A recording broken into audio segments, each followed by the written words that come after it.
কুশিওয়ালা ধুতি কিনতে পাওয়া যায়, নইলে হিন্দুর ছেলের বিয়ে করাই 12টা বেজে যেত যদি কুশিওয়ালা ধুতি কিনতে পাওয়া না যেত।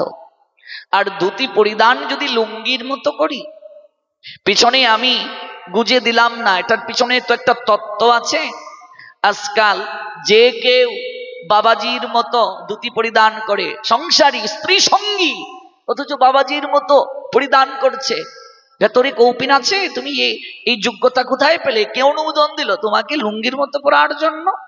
হ্যাঁ, সংসারী তুমি, স্ত্রী সঙ্গ করছো, সন্তান আদি নিয়ে আছো, বিষয় বিষ্টা কূপে আবার এরকম ড্রেস পরছো। কাজে একটা নিয়ম আছে, নীতির বাইরে যাওয়া যাবে না। নীতির বাইরে গেলে পরিণাম বড় ভয়াবহ হবে। কাজে এটা খুবই দরকার আমাদের জীবনে। আমি বলছি না যে মৃত ব্যক্তিকে আপনি ধুতি পরাচ্ছেন, তিলক পরাচ্ছেন, পরাবেন না, আমি সেটা বলছি না। আমি বলার চেষ্টা করছি জীবন দশায় যেন আমরা এই কার্যগুলো করি। আমার অনুরোধটা হচ্ছে আমরা যেন জীবন দশায় এগুলো আচরণ করি, যাজন করার চেষ্টা করি। যে সন্তান মা বাবাকে আহার করালো না, সেবা করালো না, মরার পরে যদি 10 গ্রামের লোক নিমন্ত্রণ করে শ্রাদ্ধে খাওয়ায়, তাহলে কি মা বাবা সন্তুষ্ট হবে? স্বর্গে চলে যাবে? স্বর্গটা যেন একেবারে বাড়ির কাছে। আর স্বর্গে তো বোকা লোকেরা যেতে চায়, স্বর্গে যাওয়ার জন্য আমরা লালায়িত, অথচ স্বর্গে অল্প বুদ্ধি সম্পন্ন ব্যক্তিরাই যাওয়ার জন্য ব্যতিব্যস্ত। স্বর্গে তো সনাতনী, বিশেষ করে বুদ্ধিমান যারা, তারা যাওয়ার চেষ্টা করে না। মা বাবাকে আমি মাটিতে শয়ন করালাম, আর শ্রাদ্ধ বাসরে পালঙ্ক দিলাম ব্রাহ্মণকে দান করে, তাতে আমার মা বাপ খুব আনন্দ পাবে? পালঙ্কে ঘুমাবে?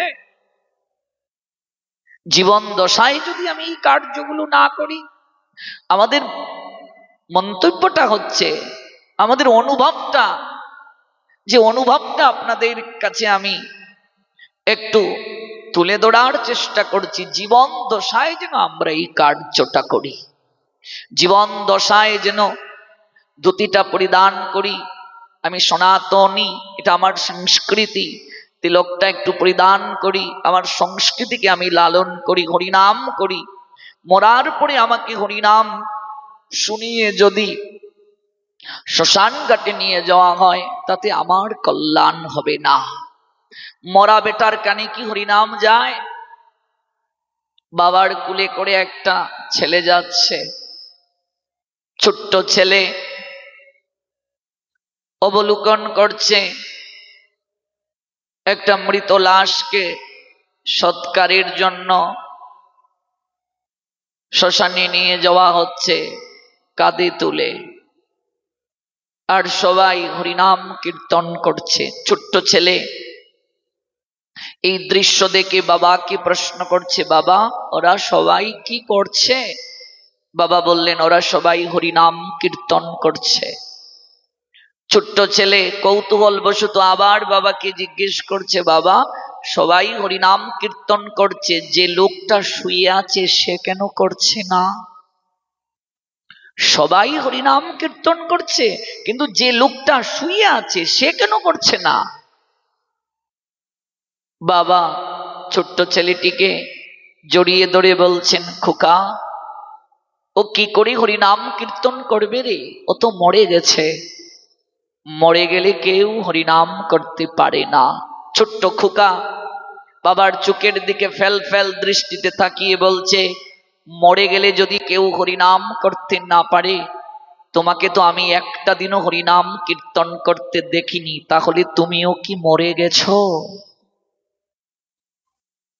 তোমাকে তো আমি একদিনও হরিনাম কীর্তন করতে দেখিনি বাবা, তাহলে তুমিও কি মরে গেছো? আছাড় কে মাটিতে পড়লো বাবা, আর খোকাকে বুকে জড়িয়ে ধরে বলল, কি কথাটা বললি রে তুই? আমার এই ভেতরটা পুরো আঘাত প্রাপ্ত হলো। তুই কি কথাটা আমায় বললি রে? সত্যিই তো রে।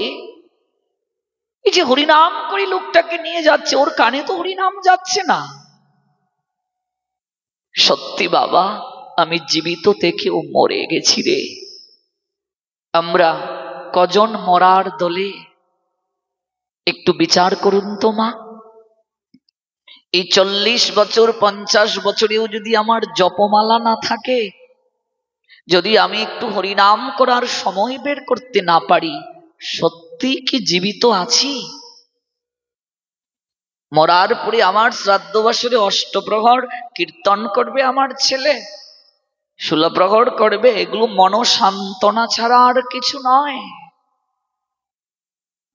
কাকে উদ্ধারিবে প্রভু আছে তার মনে, আর প্রভুর মনের কথা প্রভু ছাড়া অন্য নাহি জানে।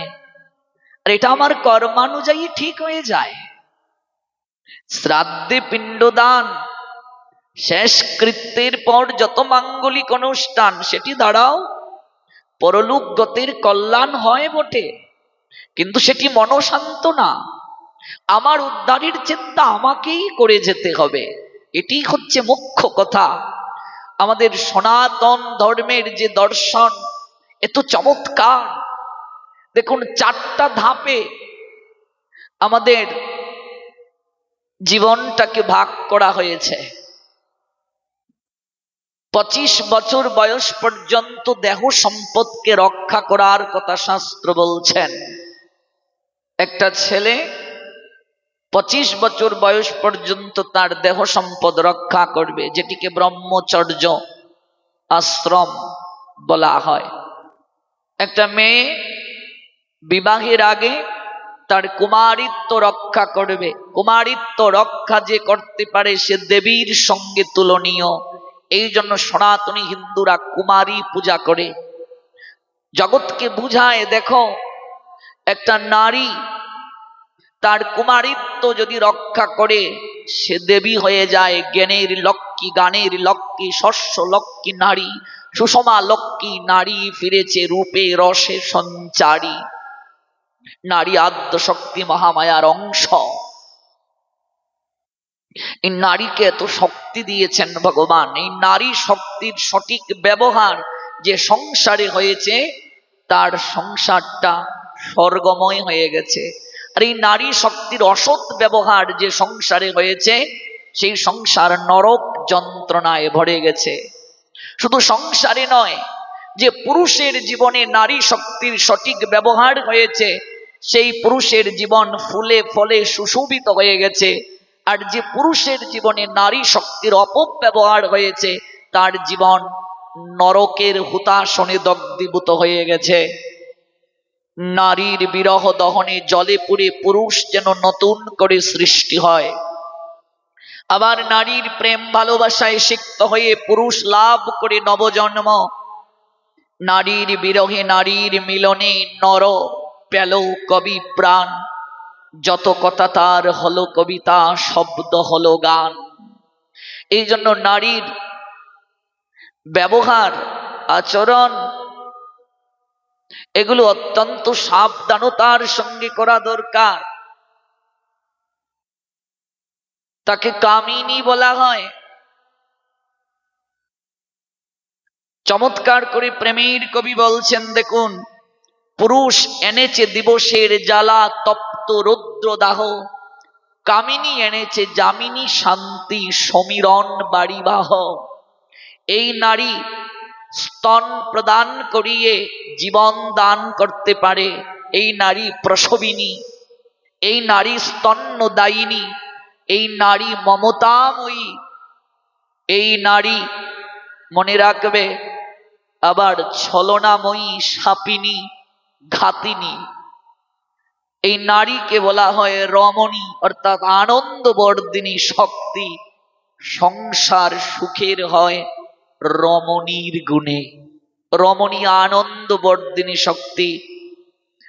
একটা নারীর সিঁথিতে সিঁদুর যখন পুরুষ দেয়, সিঁদুরের রং লাল। লাল রং শক্তির প্রতীক, সাহসের প্রতীক, অধিকারের প্রতীক। লাল রং। সেদিন থেকে একটা পুরুষ শক্তি গ্রহণ করছে, বিবাহ মানে শয্যা সঙ্গিনী গ্রহণ নয়। আমরা এই জিনিসটাই উপলব্ধি করতে পারি নাই। আজকাল এই তত্ত্বগুলো জগৎকে জানানোর লোকের বড় অভাব। বিবাহ করার অর্থ কেবল শয্যা সঙ্গিনী গ্রহণ নয়, বংশ বিস্তারের মাধ্যম নয়। সনাতন ধর্মে নারীকে আমরা দেবীর মর্যাদা দিয়েছি। নারী আমাদের সনাতন ধর্মে শস্যক্ষেত্র নয়। আজকাল পারমার্থিক জ্ঞানের অভাবে, তত্ত্ব না জানার কারণে সনাতন ধর্মে নারী দেবী থেকে শস্যক্ষেত্র হচ্ছে। লাভ জিয়াদ ক্যান্সারের ন্যায় সনাতন সমাজে বিস্তার লাভ করছে। অবাক হবেন, প্রতি বছর সনাতন ধর্মের হিন্দু সমাজের শত শত ছেলে মেয়ে ধর্ম ত্যাগ করছে লাভ জিয়াদের করুণ ফাঁদে পড়ে। ফাঁদ পেতে যেমন পশু পাখিকে শিকার করা হয়, ভালোবাসা নামক ফাঁদ পেতে সুকৌশলে সনাতন ধর্মের হিন্দু সমাজের ছেলে মেয়েকে ধর্ম ত্যাগ করানো হচ্ছে। তুমি যে ধর্মে দেবীর মর্যাদা পেয়েছ, সনাতন ধর্মের মতো নারীকে তো সম্মান কোন ধর্ম দিয়েছে গো? কোন মত পথ দিয়েছে গো? অথচ সেই দেবীর মর্যাদা ত্যাগ করে তুমি ব্যবহারের রুমাল হচ্ছ। আজ পর্যন্ত যারাই সনাতন ধর্ম থেকে নিম্নগতি প্রাপ্ত হয়ে অন্য মত পথকে গ্রহণ করেছে, পত্রিকাতে বিভিন্ন চ্যানেলে সংবাদের মাধ্যমে আমরা অবগত হয়েছি, কদিন পরই ব্যবহার করে ছুঁড়ে ফেলে দেওয়া হয়েছে। টিস্যুর নিয়ায়, রুমালের নিয়ায়, ভিক্ষার থালা হাতে নিয়ে রাস্তায় ভিক্ষা করছে। ইহ জগতে ধর্ম ত্যাগকারীর কপালে ভিক্ষার থালা ব্যতীত আর কিছু ছুটে নাই। আর পরলোকে যারা ধর্ম ত্যাগ করে শ্রীমৎ ভাগবত 28 প্রকার যে নরকের বর্ণনা দিয়েছে, তন্মধ্যে তাদের জন্য একটি নরক বরাদ্দ আছে। ধর্ম ত্যাগকারীকে অসিপত্রবন নামক নরকে পাঠানো হয়। স্বর্গের লোভ দেখিয়ে সুকৌশলে সনাতনী নারীকে, পুরুষকে ধর্ম ত্যাগ করানো হচ্ছে। অথচ সনাতনীরা যখন উপলব্ধি করবে স্বর্গ তো বাড়ির নিকটে, আমাদের স্বর্গে কে যেতে চায়? স্বর্গ থেকে ফিরে আসতে হয়। আমাদের একমাত্র উদ্দেশ্যই মনুষ্য জীবনের গোবিন্দ চরণ প্রাপ্ত হওয়া। যেখানে গেলে মনুষ্য জীবার কোনোদিন ফিরে আসে না। এত সহজ ধর্ম ত্যাগ করলেই তোমার জন্য স্বর্গের দরজা খোলা, স্বর্গের টিকিট তোমার হাতে দিয়ে দেব, এগুলো বোঝানো হচ্ছে। কেন তাহলে এই ঘটনাগুলো হচ্ছে? একটাই কারণ, আমরা অভিভাবক যারা আছি তাদের এখানে একটা দায়বদ্ধতা রয়ে গেছে।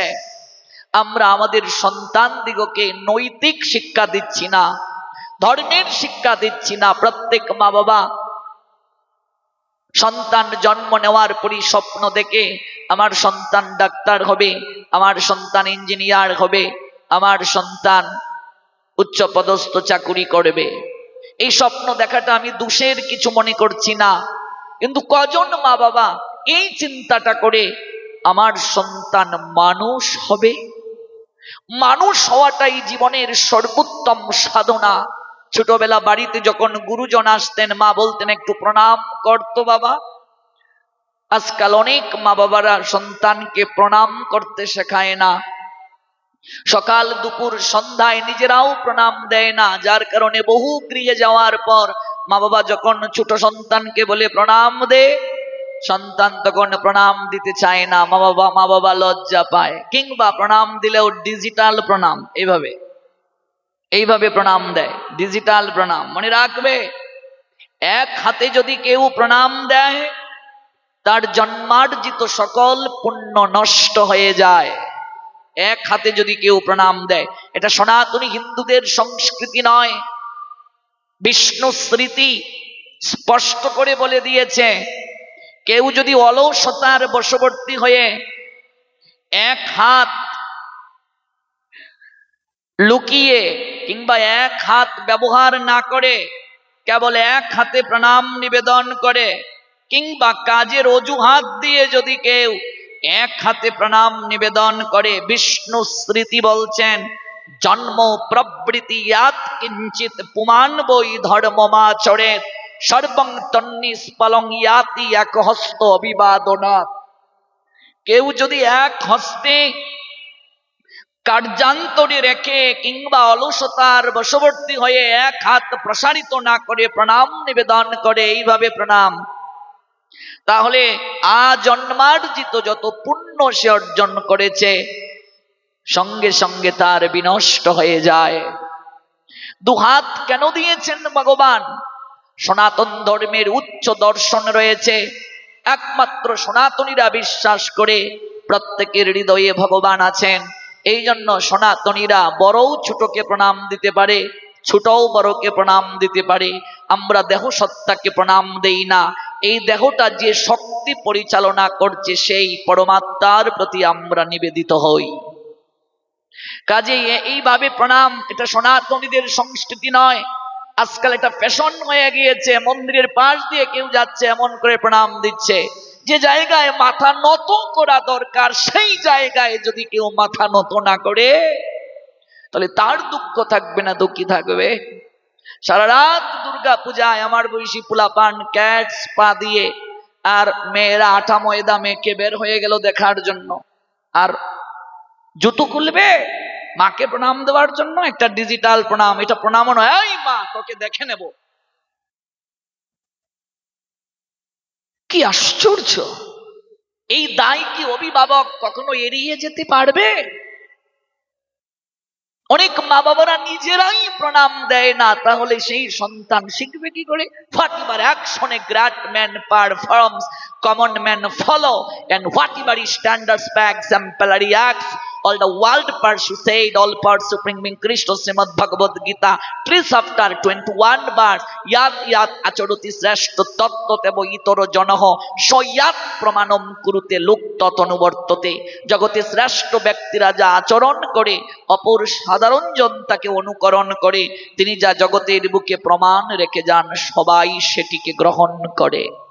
বাবা যদি নিজে সিগারেট খেয়ে তার সন্তানকে বলে আজ থেকে তুমি সিগারেট খেও না, সন্তান মানবে না। সন্তান বলবে তুমি খাও আর আমাকে না করো। সন্তানকে সিগারেট ছাড়াতে হলে আগে বাবাকে সিগারেট ছাড়তে হবে। এটাই মহাপ্রভুর দর্শন। আপনি আচরে প্রভু জীবের শেখায়, আপনি না চড়িলে জীবকে শেখানো না যায়। আমি বেশা শুনে বড় বড় কথা বলে গেলাম আর আমি নিজেই পালন করি না, তাহলে এই কথা জগতে কল্যাণ আনয়ন করতে গিয়ে আরো কল্যাণ বয়ে আনবে, পরিবর্তন হবে না। ও আচরণশীল ব্যক্তির শ্রীমুখে হরি কথা, হরি নাম, ভাগবত কথা, কীর্তন কখনো জীবকে পরিবর্তন করতে পারে না, কস্মিন কালেও সেটি সম্ভব নয়। প্রত্যেক মা বাবার দায়িত্ব সন্তানকে সকাল দুপুর সন্ধ্যা ত্রিসন্ধ্যায় প্রণাম নিজে দিয়ে সন্তানকে আচরণ করানো, শেখানো। ঘুম থেকে উঠে সন্তান পিতামাতাকে প্রণাম দেবে, গুরুজনকে প্রণাম দেবে। কোথাও যাওয়ার পূর্বে গুরুজনকে প্রণাম দিয়ে যাবে, এটি নৈতিকতা। জন্মদাত্রী মাকে যদি প্রণাম দেয়, পরিক্রমা করে বিশ্ব ব্রহ্মাণ্ড তার পরিক্রমা করা হয়ে যায়। জননী স্বর্গাদপি গরীয়সী, মা স্বর্গ থেকেও বড়। বাবাকে যদি প্রণাম দেয় সকল দেবতার কাছে প্রণাম পৌঁছে যায়। বাবা যদি সন্তুষ্ট হয়ে সন্তানকে আশীষ দেন, সকল দেবতারা সেই সন্তানকে আশীষ প্রদান করেন। পিতরে প্রীতিমা পণ্যে প্রিয়ন্তে সর্বদেবতা। আজকাল সেই পিতামাতা প্রত্যেকটা ঘরে গুমরে গুমরে বৃদ্ধ বয়সে কাঁদছেন সন্তানের অবহেলায়। এপার বাংলা অপার বাংলা, দুই বাংলার অনেক বৃদ্ধাশ্রমে যাওয়ার সুযোগ হয়েছে আমার। গবেষণায় দেখা গিয়েছে বৃদ্ধাশ্রমে যারা থাকে 100 জনের মাঝে 99 জন মা বাবা হাই এডুকেটেড কিংবা উচ্চ পদস্থ চাকরিজীবীর মা বাবা।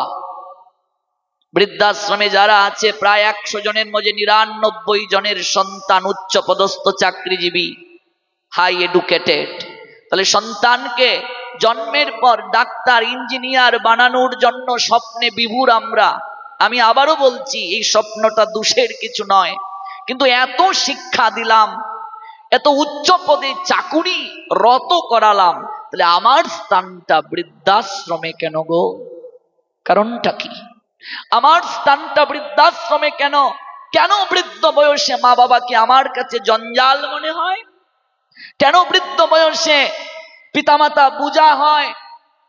বহু জায়গায় যাওয়ার সুযোগ হয়, 1 মাস বড় ছেলের ঘরে মাকে খেতে হয়, মেজ ছেলের ঘরে আরেক মাস। যে কুলাঙ্গারের দল মাকে ভাগ করে বাপকে ভাগ করে, ওরা সন্তান নয়, সন্তান নামের কলঙ্ক। মা বাবাকে যারা ভাগ করে, সন্তান কিসের গো? যে তোমার তো আরো ভাই আছে, আমরাই কেন তোমার মাকে দেখবো, বউয়েরা বলছে। অথচ আমাদের শাস্ত্র বলছে মা বাবার সেবা করা, শ্বশুর শাশুড়ির সেবা করা, এই নিয়ে একাধিক সন্তান থাকলে তাদের মাঝে প্রতিযোগিতা হওয়া দরকার। যে যত বেশি সেবা করবে এটা তার সৌভাগ্যের প্রতীক বলে গণ্য। এটা আমার সৌভাগ্য, আমি মা বাবার সেবা করছি, আমি শ্বশুর শাশুড়ির সেবা করছি। 3 জায়গায় অর্থ ব্যয় করলে, 3 জনের সেবা করলে, ভাগবত বলছেন অর্থ কখনো কমে না, অর্থ বেড়ে যায়। ভগবানের জন্য যারা অর্থ ব্যয় করে সেবা করে, তাদের কখনো অর্থ কমে না, অর্থ বেড়ে যায়। জন্মদাতা পিতা, জন্মদাত্রী মায়ের জন্য যারা অর্থ ব্যয় করে, অর্থ কোনোদিন কমে না, 3 গুণ বেড়ে যায়। আর গুরু বৈষ্ণবের সেবায় যারা অর্থ ব্যয় করে, সাধু সেবায়, সেই অর্থ কখনো কমে না, অর্থ 3 গুণ বেড়ে যায়। বহু প্রমাণ রয়েছে শাস্ত্রে, বহু প্রমাণ।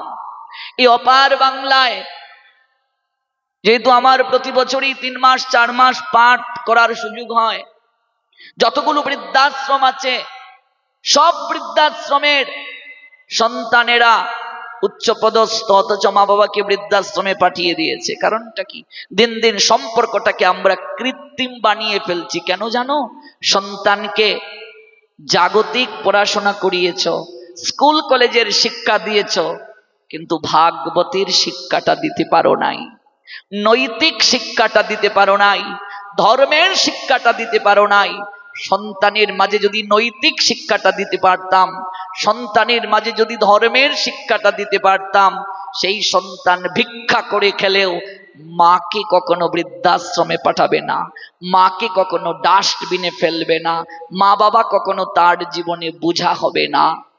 পার্বতী বলেছিলেন গণেশ কার্তিককে, বিশ্ব ব্রহ্মাণ্ডকে পরিক্রমা করে প্রথম যে আসবে রত্নমালাটা আমি তার গলায় দেব।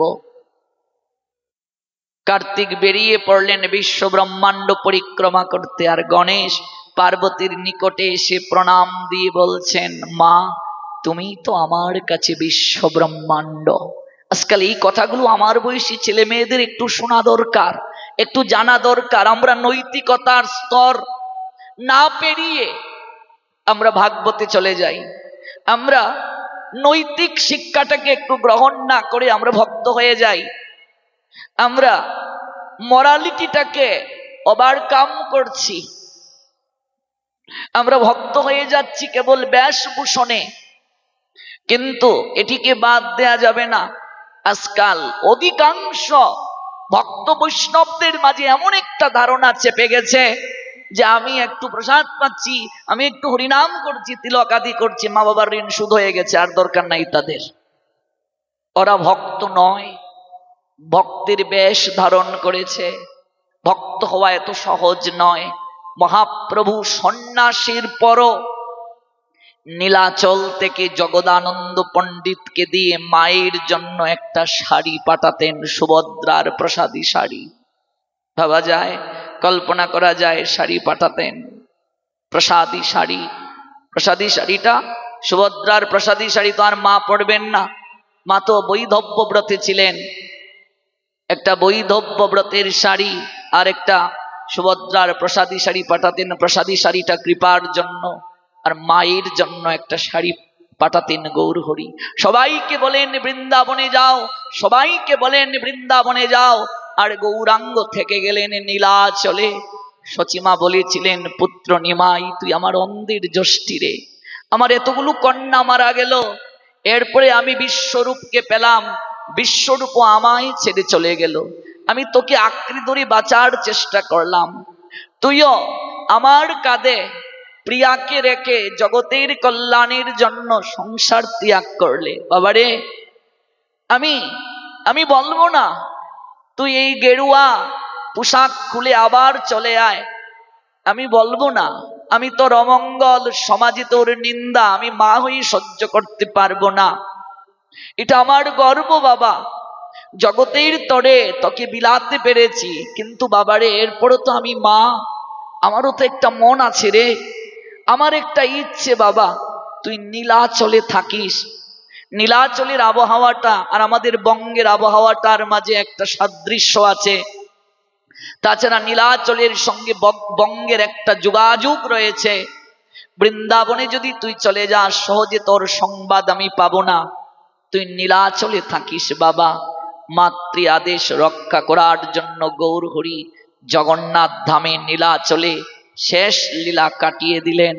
আজকাল ফুসকু কিছু সাধু ঢাকুর দিলে এখনো মাছের জুলের গন্ধ বের হবে, রাস্তায় জপমালা নিয়ে হাঁটে, আর একটু হরিনাম করে, আর একটু সাত্বিক আহার গ্রহণ করে দুধ ছাই, মা বাবার ঋণ সুদ হয়ে গেল, মা বাবার আর দরকার নাই।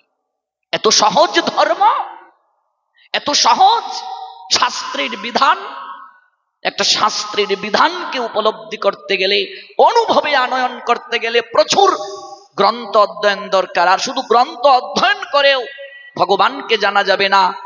যদি বাজার থেকে বেদ, বেদান্ত, গীতা, ভাগবত, চৈতন্য চরিতামৃত এনে পরে ভগবানকে জানা যেত, সাধু হওয়া যেত, তাহলে বাজার থেকে ডাক্তারি বই এনেও ডাক্তার হওয়া যেত, অপারেশন করা যেত। সরকার এত টাকা খরচ করে মেডিকেল কলেজ কেন করলেন? ভগবানকে জানতে গেলে, উপলব্ধি করতে গেলে তত্ত্বদ্রষ্টা সদ্গুরুর আনুগত্যে ভজন করতে হবে, ভজন ব্যতীত সম্ভব নয়। আমি মূল প্রসঙ্গে আবার ফিরে যাব, আপনারা ভাববেন না যে একটি শুরু করে আমি আরেক জায়গায় চলে গেছি। বলছিলাম 3টি প্রশ্নের উত্তর কেউ দিতে পারবে না, সে যত দার্শনিক হোক, বিজ্ঞানী হোক, উচ্চ জ্ঞানের অধিকারী হোক। প্রথমটি বলছি, আমার স্বরূপ কি, আমি আবার ওই জায়গায় আসব, কিন্তু সমাজের কয়েকটি কথা যুব সমাজের উদ্দেশ্যে জানা দরকার। আমি এই কথাগুলো বলে আমি আবার যে জায়গা থেকে শুরু করেছিলাম সেখানে ফিরে যাব। আমার শ্রী গোবিন্দ মাতৃ আদেশ রক্ষার জন্য মৃত 6 পুত্রকে আবার তিনি যমরাজকে আদেশ করিয়ে দেবকীর কাছে নিয়ে এসেছিলেন। ভালো করে উপলব্ধি করবেন, এগুলো জানা দরকার, এগুলো অনুভব করা দরকার। কর্মফল থেকে কেউ বাইরে যেতে পারে না।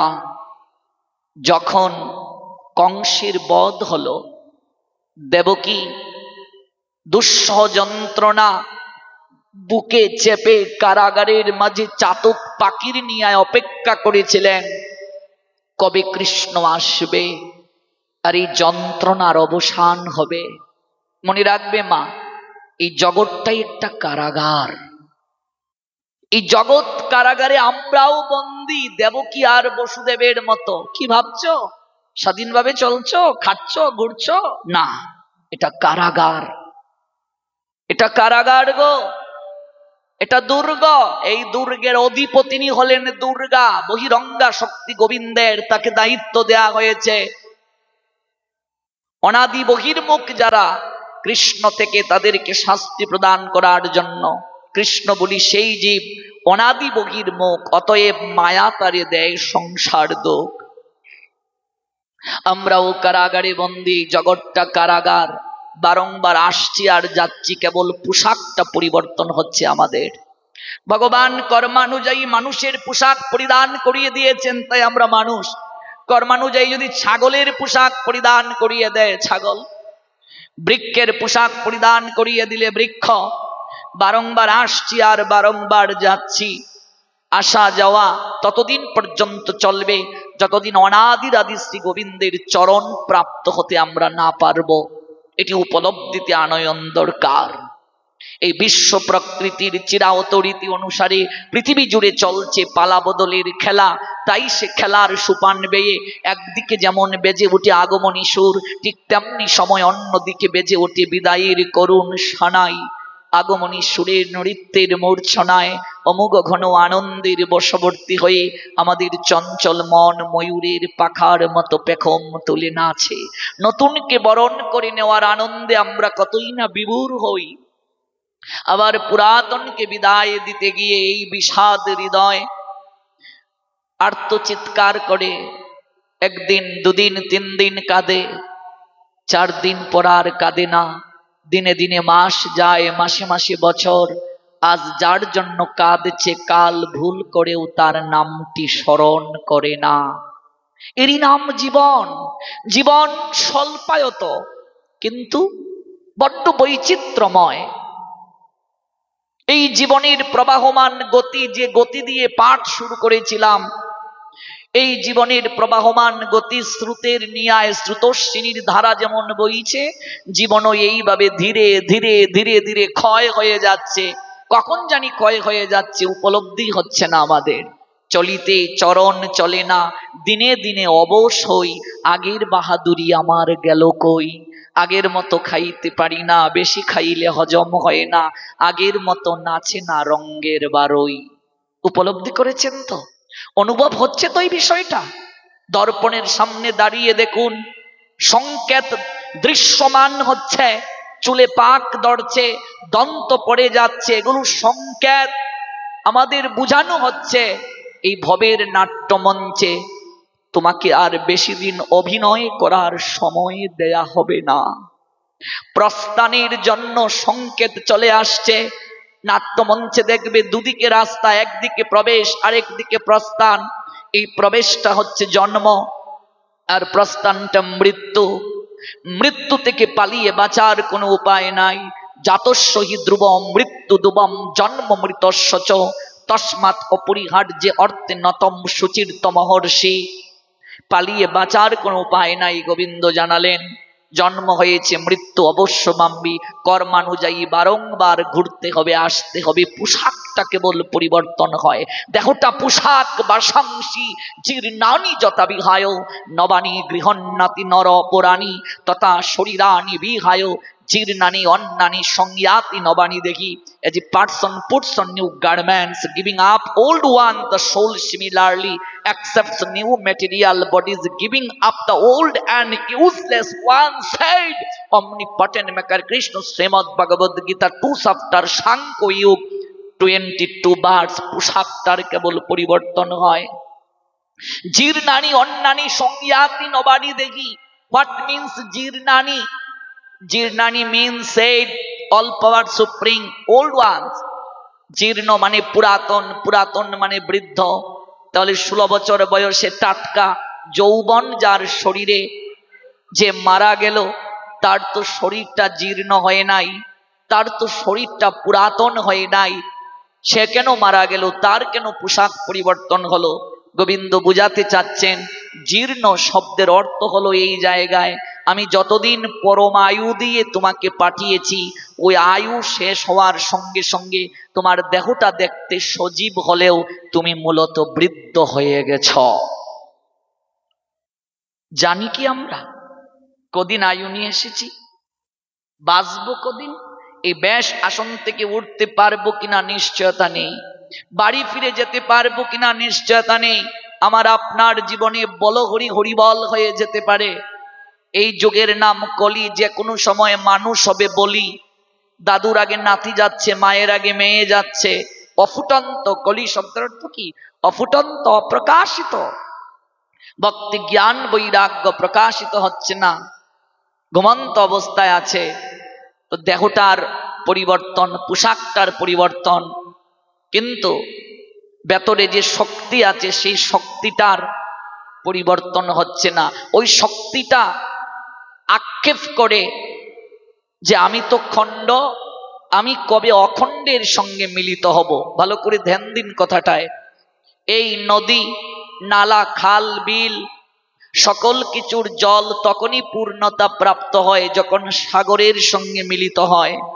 ওই খণ্ড জীবাত্মা সে আক্ষেপ করছে, আমি কবে অখণ্ডের সঙ্গে মিলিত হব, পরমাত্মার চরণে গিয়ে মিলিত হব, অজ নিত্য শাশ্বত তার সঙ্গে কখন আমার মিলন হবে।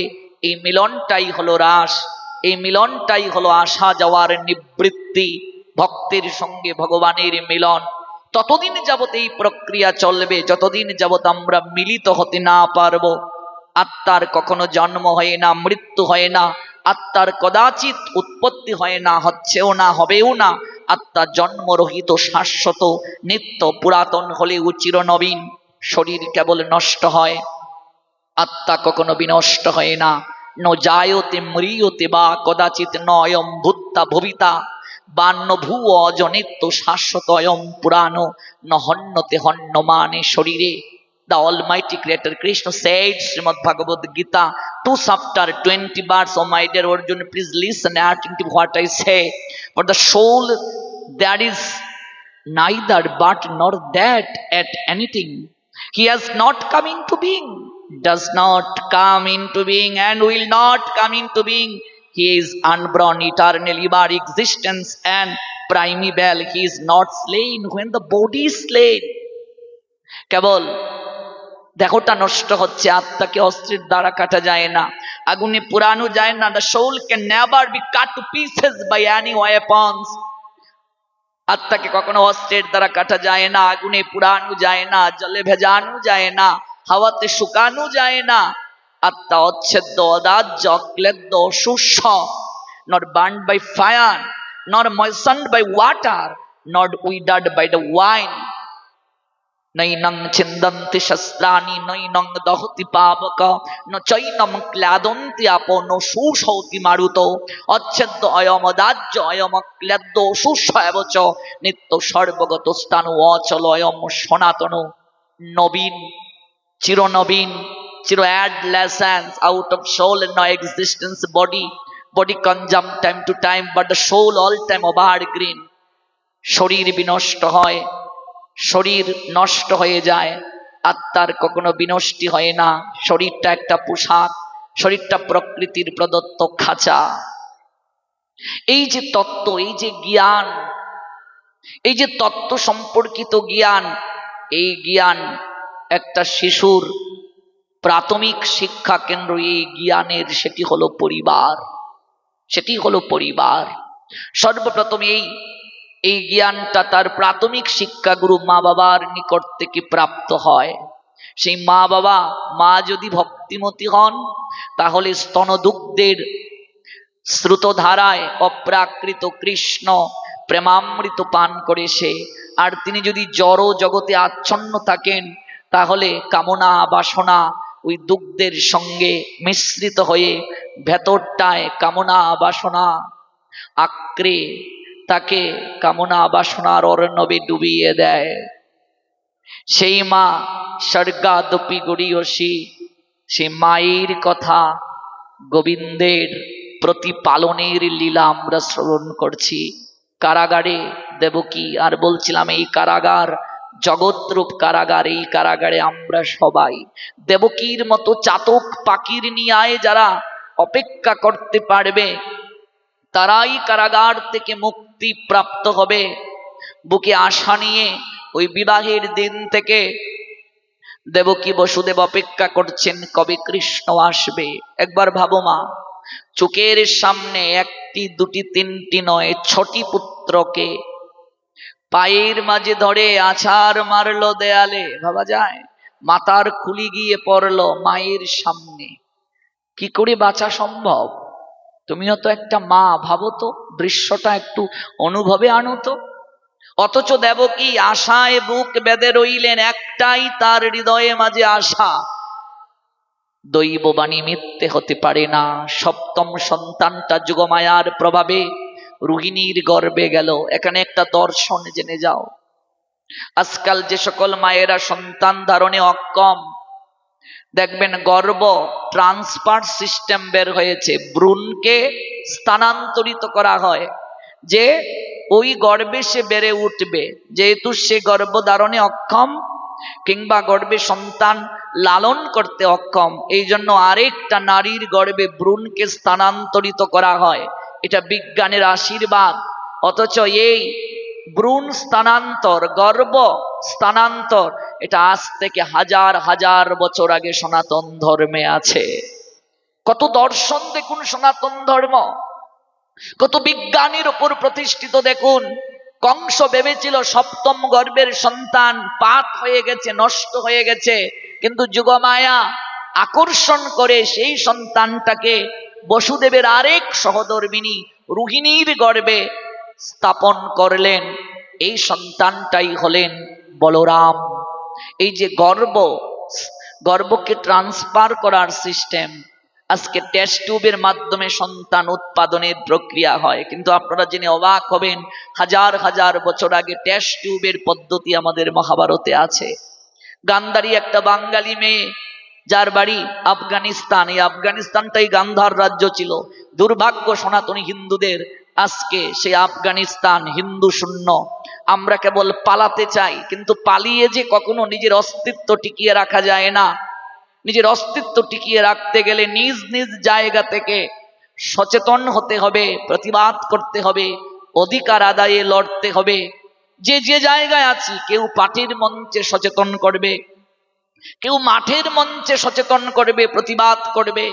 প্রতিবাদের ভাষা এক একজনের এক এক রকম হতে পারে।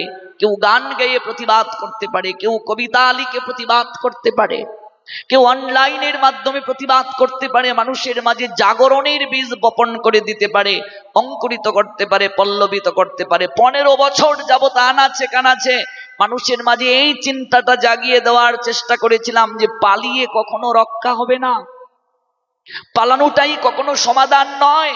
ইঁদুরের মতো আর কত পালাবো আমরা? নিজের অস্তিত্ব, নিজের অধিকার যতদিন পর্যন্ত আদায়ের জন্য সচেষ্ট না হব, পালিয়ে যাওয়া সমাধান নয়। আপনি প্রতিবাদ করলে আপনাকে কারাগারের ভয় দেখাবে, মামলার ভয় দেখাবে। সনাতনী হিন্দুরা কসমিন কালেও কারাগারকে ভয় পায় না, মামলাকে ভয় পায় না। আমাদের আরাধ্য যে ভগবান, সেই ভগবানের জন্মটাই হয়েছে কারাগারে। কাজেই সনাতনীদের কারাগারের ভয় দেখিয়ে কিচ্ছু হবে না, সনাতনীদেরকে জেলের ভয় দেখিয়ে কিচ্ছু হবে না, প্রতিবাদটাকে দমানো যাবে না। আমাদের আরাধ্য ভগবানের জন্মই কারাগারে, আমাদেরকে কিসের কারাগারের ভয় দেখাও? এই জগৎটাই কারাগার। এই জগৎরূপ কারাগার থেকে আমরা মুক্তির স্বাদ পেতে চাই। ওই মুক্তির স্বাদের জন্যই আমরা কৃষ্ণ ভজন করি। এই জগৎরূপ কারাগার থেকে মুক্তির স্বাদ প্রাপ্তির জন্য আমাদের কৃষ্ণ ভজন। ভাবুন, অনুভব করুন, এই গান্ধারী 100টা সন্তান জন্ম দিলেন। একটা বাঙালি মেয়ের ঘরে 100টা সন্তান কোনোদিনই সম্ভব নয় হওয়া। এটা বিজ্ঞান সমর্থন করে না, ডাক্তারি শাস্ত্র সমর্থন করে না। তাহলে গান্ধারীর ঘরে 100টা যে বাচ্চা হলো, আরেকটা মেয়েও হলো, 101টা সন্তান। তাহলে এটা কি কাল্পনিক? না, গান্ধারী 101টা বাচ্চা জন্ম দেয় নাই, একটা মাংস পিণ্ড প্রসব করেছিল, 101টা সন্তানের বীজ প্রসব করেছিল। কৃষ্ণ দ্বৈপায়ন বেদব্যাস এর থেকে প্রাণের সঞ্চার করেছিলেন। এটাই টেস্ট টিউব পদ্ধতি, এটাই টেস্ট টিউব, এটাই টেস্ট টিউব পদ্ধতি। এই যে প্লাস্টিক সার্জারির মাধ্যমে বর্তমানে দেখবেন এই জগতে অনেক ছেলে আছে যাদের আকৃতিটা ছেলের মতো, কিন্তু তার মানসিকতা নারী সত্তা আছে। অপারেশনের মাধ্যমে, সার্জারির মাধ্যমে সে নারী হচ্ছে, এক্সচেঞ্জ টু জেন্ডার। এই তত্ত্ব হাজার হাজার বছর আগে আমাদের মহাভারতে আছে। বৈশাখী টেলিভিশনে দেখবেন তাসনুবা, রূপান্তরিত নারী, সংবাদ পাঠ করত তাসনুবা। এই যে প্লাস্টিক সার্জারির পদ্ধতি হাজার হাজার বছর আগে আমাদের মহাভারত দিয়ে দিয়েছে। দুর্ভাগ্য সনাতনী হিন্দুরা আমরা এগুলো একটু রিচার্জ করি না। শিকণ্ডিনীর নাম আমরা সবাই জানি। অম্বা শিকণ্ডিনী হয়ে জন্ম নিয়েছিল, মহামহিম বিশ্বের মৃত্যুর কারণ হয়ে। যুদ্ধে নারী প্রবেশ করতে পারবে না, শকুনি এই কৌশলটা অবলম্বন করলো, কারণ শিখণ্ডিনী যদি বিশ্বের সম্মুখে গিয়ে দাঁড়ায়, মহামহিম বিশ্ব কখনো অস্ত্র ধারণ করবেন না। যুদ্ধের প্রথম দিনই বাজিমাত, সেনাপতি তাই করা হলো না শিখণ্ডিনীকে। শিখণ্ডিনীর সারা জীবনের একটা ইচ্ছে ছিল বিশ্বের মৃত্যুর কারণ হবে, আজকে নারীর কারণে সে অংশগ্রহণ করতে পারবে না। যদিও তার আকৃতি নারীর মতো, কিন্তু তার সত্তাটা কিন্তু পুরুষের ন্যায় ছিল শিখণ্ডিনীর। চলনে বলনে কথনে চিন্তায় চেতনায় সে পুরুষের ন্যায় চলতো, কিন্তু তার আকারটা নারীর। এই শিখণ্ডিনী পরবর্তীতে দক্ষ মহারাজের নিকটে গিয়ে সাধনার মাধ্যমে রূপান্তরিত হয়েছিল, পুরুষ হয়েছিল। এটাই হচ্ছে প্লাস্টিক সার্জারির তত্ত্ব। ভাবা যায়, কল্পনা করা যায়? অনুভব করুন, হাজার হাজার বছর আগে এই তত্ত্ব আমাদের শাস্ত্র গ্রন্থ দিয়েছে। আমি যদি এইভাবে একটার পর একটা বলতে শুরু করি, আপনি অনুভব করবেন আজকে বিজ্ঞানের যত আবিষ্কার দেখতে পাচ্ছেন, অধিকাংশ আবিষ্কারের থিওরি এই সনাতন শাস্ত্র থেকে নেওয়া। এই যে আয়ুর্বেদ শাস্ত্র, আয়ুর্বেদের চিকিৎসা পদ্ধতি, এটা বেদের একটা অংশ। আমাদের পৃথিবীতে প্রাণায়ামের মাধ্যমে বিনা ঔষধে শরীরকে সুস্থ রাখার প্রক্রিয়া, সংযমের শিক্ষা সনাতন ধর্ম ব্যতীত আর কেউ প্রদান করে নাই। এত উচ্চ দর্শনে, উচ্চ জ্ঞানকে হৃদয়ে লালন করে সনাতনীরা চলে। মহানুভবতায়, মানবতায় সর্বদিক থেকে সনাতনীরা শ্রেষ্ঠ, শ্রেষ্ঠ সনাতনীরা। আর আজকে সেই সনাতনী হিন্দু হয়ে আমরা দুর্দৈব অবস্থায় পতিত হচ্ছি। একটু অনুভবের অভাব, একটু বিচারের অভাব, জানার অভাব। জগৎ কারাগার, দেবকী অপেক্ষা করছেন কৃষ্ণ আসবে, একটাই কেবল আকাঙ্ক্ষা। আমরা দেবকীর মতো, বসুদেবের মতো এইভাবে যদি প্রতিজ্ঞার প্রহর গুনতে পারি, আমাদেরও একদিন এই সংসার কারাগার থেকে মুক্তির স্বাদ আস্বাদন হবে। বিহঙ্গের নিয়ায় উঠতে পারবো, ঢানা ঝাপটাতে পারবো, আর বলতে পারবো রবি ঠাকুরের মতো, মন চলো নিজ নিকেতনে। আর কতকাল থাকবে এই প্রবাসে? একবার নিজের দেশে চলো। দেবকী বসুদেবকে মুক্ত করা হলো। দেবকী কেঁদে কেঁদে বললেন, বাবারে কৃষ্ণ, আমায় প্রণাম দিও না বাবা। আমি দেখেছি তোমার স্বরূপ, জগতের লোক তোমায় ভগবান বলে। তুমি যদি ভগবান হও, তাহলে তোমার মা হয়ে আমি কেন আজ এই কারাগারের দুঃসহ অন্ধকারের মাঝে এতটা বছর কাটালাম? চমৎকার এই শিক্ষাটা নিয়ে যেতে হবে আমাদের। গোবিন্দ হেসে এসে বললেন, মা আমি কি করিব বলো, সকলই কর্মের ফল। মাগো, আমি ভগবান হয়েও কর্মফল থেকে কাউকে নিষ্কৃতি প্রদান করতে পারি না। মানুষ তার কর্মানুযায়ী দেহ প্রাপ্ত হয়, মানুষ তার কর্মানুযায়ী ফল প্রাপ্ত হয়। মাগো, তুমি যে মা এক সময় অন্য মায়ের চোখের জল 14টি বছর ঝরিয়েছিলে, মনে কি পড়ে? তুমি কৈকেয়ী ছিলে।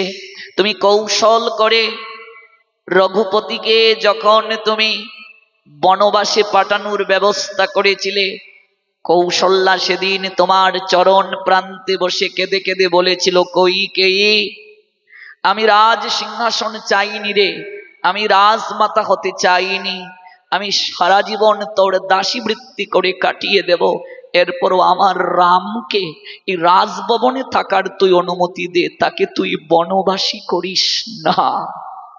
14টা বছর আরেক মায়ের চোখের জল তুমি ঝরিয়েছ।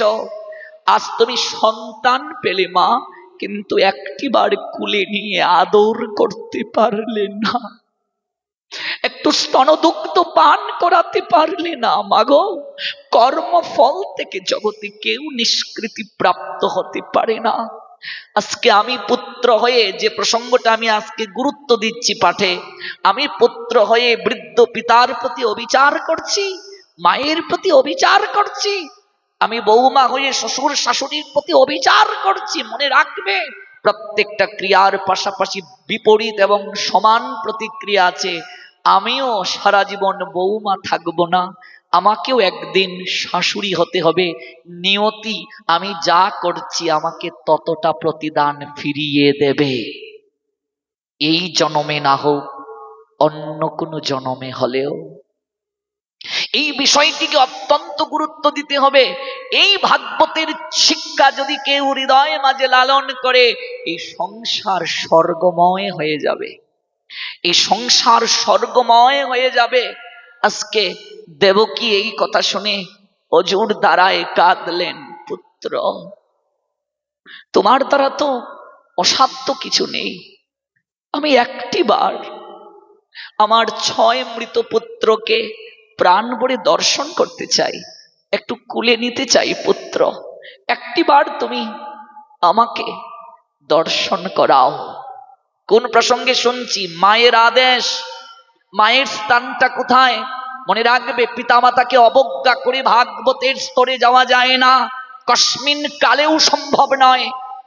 পিতামাতাকে অবজ্ঞা করে ভাগবতের স্তরে যাওয়া যায় না, ধর্ম প্রতিপালন হয় না। ভাগবত মায়ের স্থানটা কোথায় দিয়েছে, বাবার স্থানটা কোথায় দিয়েছে, সন্তানের প্রতি মা বাবার দায়িত্ব কি দিয়েছেন, আর মা বাবার প্রতি সন্তানের কি দায়িত্ব দিয়েছেন, এই বিষয়টি আজ একটু আমাদের জানা খুবই সুচারুভাবে আবশ্যক। দেবকীর 6 পুত্র কে? শিশুরা তো নিষ্পাপ হয়ে গো, জন্মের পরই আছাড় মেরে তাদের প্রাণটাকে হরণ করানোর ব্যবস্থা কংস করলো দেয়ালের মাঝে। তাদের অপরাধ কি? এই বিষয়ে জানতে গেলে আমাদের আরো পিছিয়ে যেতে হবে। এই দেবকীর 6 পুত্র, ওরা ছিল ব্রহ্মার মানস পুত্র, মরীচির সন্তান, ব্রহ্মার নাতি ছিল ওরা। ব্রহ্মা তার মানস কন্যা সন্ধ্যার রূপে আকৃষ্ট হয়ে যখন ধেয়ে যাচ্ছেন, তখন এই 6 নাতি মৃদু মৃদু হেসেছিল, ব্রহ্মাকে অবজ্ঞা করেছিল। ব্রহ্মা তখন অভিসম্পাদ দিয়েছিলেন, যা তোরা অসুর কুলে গিয়ে জন্মগ্রহণ কর। ব্রহ্মার যদি কোনো অপরাধ হয়, ব্রহ্মার উপরে যিনি আছেন তিনি সেটি দেখবেন। এটি ব্রহ্মার 6 নাতির দেখার যোগ্যতা নাই। আজকাল তাই হচ্ছে। আজকাল নাম যজ্ঞের সংখ্যা বাড়ছে, পুজো পার্বণের সংখ্যা বাড়ছে, কিন্তু সমালোচনাও বাড়ছে। ভক্তিটা কেবল শুষ্ক, বহিরঙ্গে অন্তরঙ্গে প্রেমের বড় অভাব, ভক্তির বড় অভাব। মনে রাখবে মা, সারাটা দিন হরিনাম করলে, ভজন করলে, কিন্তু একটু যদি সন্ধ্যায় ভক্ত নিন্দা করি, সমালোচনা করি, গুরু অবজ্ঞা করি, যতটা আমি ভজন করেছিলাম ততটা ভজন তো কমবেই, আর প্রারব্ধ কর্ম, খারাপ কর্ম আবার এসে আমার অ্যাকাউন্টে জমা হয়ে যাবে। যেমন জমির মাঝে জল সিঞ্চন করে, আইল যদি ভাঙ্গা থাকে জল থাকবে, ওই জলটা গড়িয়ে চলে যাবে অন্য জমিতে। অপরাধের আইল যদি ভাঙ্গা থাকে লাভ হবে না। অপরাধ মদের সঙ্গে তুলনা, হরিনাম হরিকথা সাধু সঙ্গ দুগ্ধ তুল্য। অপরাধ মদ, আমরা দুধও খাচ্ছি মদও খাচ্ছি, যার কারণে ক্রিয়া হচ্ছে না। অপরাধ শূন্য হয়ে লভে কৃষ্ণ নাম। মরীচির 6 পুত্র, হিরণ্যকশিপুর ভ্রাতা হিরণ্যাক্ষ, তার পুত্র কাল নেমির গড়ে এসে জন্ম নিল। এই মরীচির 6 পুত্র জন্মের পরপরই ব্রহ্মা আরাধনায় তারা রত হলো। ব্রহ্মা অভিশাপ যখন দিয়েছিলেন, চরণে পড়ে ওরা কেঁদেছিল। ব্রহ্মা বললেন, তোরা অসুর কুলে যাবে বটে, আমার প্রতি তোদের শ্রদ্ধা বিনষ্ট হবে না। তাই ব্রহ্মা আরাধনায় তারা যখন রত হবে, হিরণ্যকশিপুর অনুমতি না নিয়ে তারা আরাধনায় চলে গেল অসুর কুলে জন্ম নিয়ে। হিরণ্যকশিপু তখন অভিসম্পাদ দিলেন যে, আমাকে পাশ কাটিয়ে ব্রহ্মার আরাধনা করতে তোমরা চলে গেছ, পরম্পরা লঙ্ঘন করেছ, আনুগত্য লঙ্ঘন করেছ। আমি তোমাদের অভিসম্পাদ দিলাম, পিতার হাতে যেন তোমাদের মৃত্যু হয়। ওই কাল নেমি কংস হয়ে জন্ম নিল, আর কাল নেমির 6 পুত্র দেবকীর 6 পুত্র হয়ে জন্ম নিল। লীলায়, দাপরের লীলায় ওই 6 পুত্রের সঙ্গে কংসের সম্পর্ক মামা ভাগ্নে। কিন্তু তত্ত্বগত অর্থে এই 6 পুত্র আর কংস হলো বাবার ছেলে। কথাটা উপলব্ধি করতে পেরেছেন? পূর্ব লীলায়, পূর্ব তত্ত্বে ওরা বাবার ছেলে। ওই কালনেমি কংস হলো, আর কালনেমির 6 পুত্র দেবকীর 6 পুত্র হয়ে জন্ম নিল। ওই হলো মূল তত্ত্ব। সেই 6 পুত্রকে একটু কুলে তুলে আদর করার জন্য অভিলাষ ব্যক্ত করছেন কে? দেবকী। 6 পুত্রকে আনয়ন করলেন। মাতৃ আজ্ঞাটা কত গুরুত্বপূর্ণ দেখো। 6 পুত্র এলো, দেবকী কেঁদে কেঁদে কুলে তুলে নিলেন, স্তনদুগ্ধ পান করালেন। অতঃপর তারা আবার চলে গেল মায়ের আদেশকে রক্ষা করার জন্য। মৃত 6 পুত্রকে জমালয় থেকে গোবিন্দ ফিরিয়ে নিয়ে এলেন। গোবিন্দ যখন বৃন্দাবন থেকে কর্তব্য সম্পাদনের জন্য মথুরায় এলেন, মথুরায় এলেন বটে, কিন্তু মনটা তার ব্রজভূমিতে পড়ে রইল, আমরা তা জানি। সংবাদ প্রেরণের জন্য উদ্ধবকে যখন পাঠালেন, সর্বপ্রথমেই উদ্ধবকে বলেছিলেন, তুমি সর্বপ্রথম যার সঙ্গে সাক্ষাৎ করবে তিনি হলো আমার যশোমতী মা। কই রাধারানীর কথা তো বলেন নাই প্রথম? কই ব্রজ গোপিকাদের কথা তো প্রথম বলেন নাই? আজকাল কিছু মূর্খের দলেরা মায়ের সঙ্গে বউয়ের তুলনা দেয়, মা বড় না বউ বড়। কত মূর্খ! মা মায়ের জায়গায় শ্রেষ্ঠ, বউ বউয়ের জায়গায় শ্রেষ্ঠ। এখানে দুটো সম্পর্ক। মায়ের সঙ্গে বউকে আমি মিলাবো কেন? মায়ের সঙ্গে সন্তানের বাৎসল্য সম্পর্ক, এই সম্পর্ক বউয়ের সঙ্গে শেয়ার নয়। আর বউয়ের সঙ্গে যে সম্পর্ক, এটা মায়ের সঙ্গে শেয়ার নয়। বউ বউয়ের জায়গায় মা থেকে শ্রেষ্ঠ, আর মা মায়ের জায়গায় বউ থেকে শ্রেষ্ঠ। দুটো সম্পর্ক দুই জায়গায় শ্রেষ্ঠ। এটাকে ব্যালেন্স করে চলতে হবে। স্ত্রীর সঙ্গে সম্পর্কটা মধুর রসের সম্পর্ক, আর মায়ের সঙ্গে সম্পর্কটা বাৎসল্যের সম্পর্ক। দুটো দুই জায়গায় শ্রেষ্ঠ। আমরা এই অনুভবটা আনয়ন করতে গেলে ভাগবত পড়াটা জরুরি। আমার মায়ের কাছে প্রথমে যাবে, তুমি একটু গাভীদেরকে আলতো করে আদর করে দেবে। উদ্ধব, ওরা আমাকে স্তন পান করিয়েছিল।